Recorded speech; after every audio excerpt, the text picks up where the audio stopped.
একদিন এই পৃথিবী ধ্বংস হয়ে যাবে। মানুষ সহ পৃথিবীর সকল জীবজন্তু, দৈত্য দানব মারা যাবে। জমিন ও আসমান কম্পিত হতে থাকবে।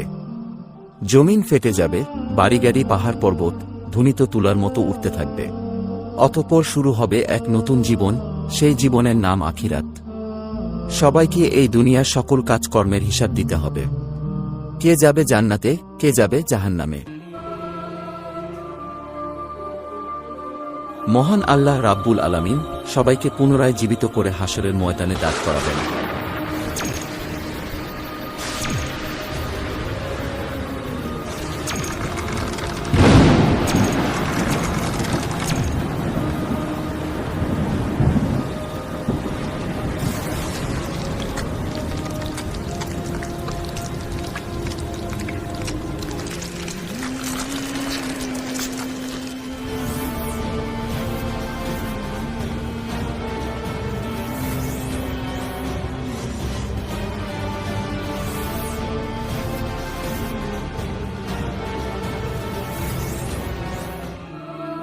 সেদিন প্রত্যেক মানুষকে 5টি প্রশ্ন করা হবে। হাদিস শরীফে এসেছে, কিয়ামতের দিন কোনো আদম সন্তান 5টি প্রশ্নের উত্তর দেওয়া ছাড়া এক পাও নড়তে পারবে না।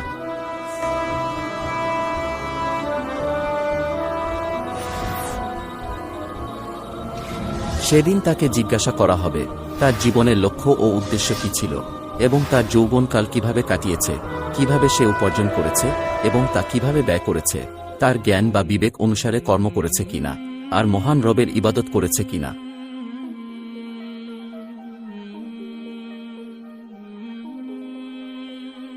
সে নিজের স্ত্রীকে আগুনে পুড়িয়ে হত্যা করেছে, অতঃপর সে জাহান্নামী।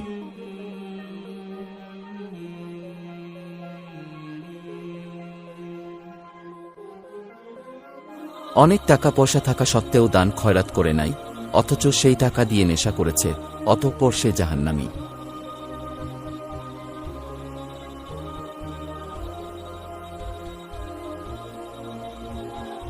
সে একটি মেয়ের সাথে জিনা করেছে এবং সে সর্বদা খারাপ কাজে লিপ্ত থাকত, অতঃপর সে জাহান্নামী।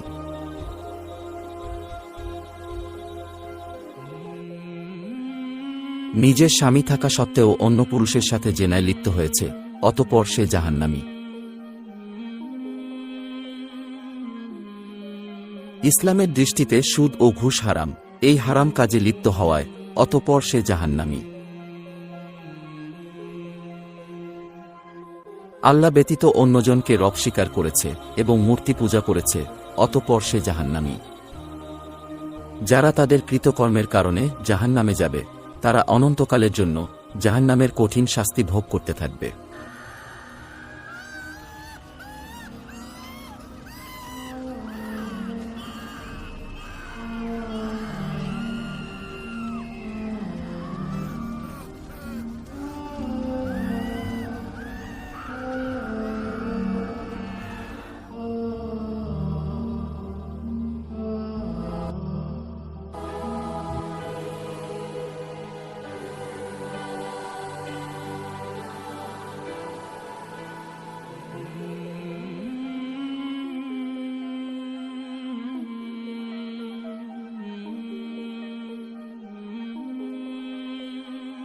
এই ব্যক্তি গরিব মানুষের পাশে দাঁড়িয়েছে, দান খয়রাত করেছে, অতঃপর সে জান্নাতি।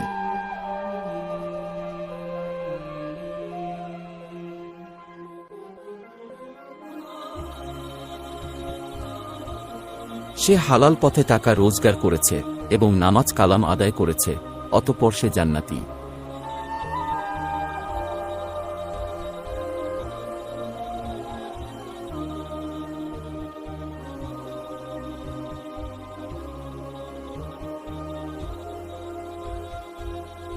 অসহায় মানুষদের সেবা যত্ন করেছে এবং মানুষের উপকার করেছে, অতঃপর সে জান্নাতি।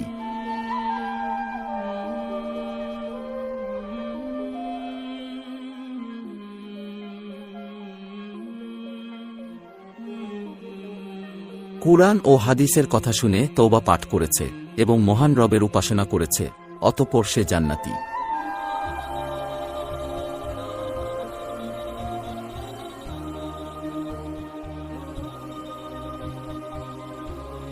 কুরআনের জ্ঞান শিক্ষা দিতে গিয়ে কাফেরদের হাতে পাথরের আঘাতে শহীদ হয়েছে, অতঃপর সে জান্নাতি।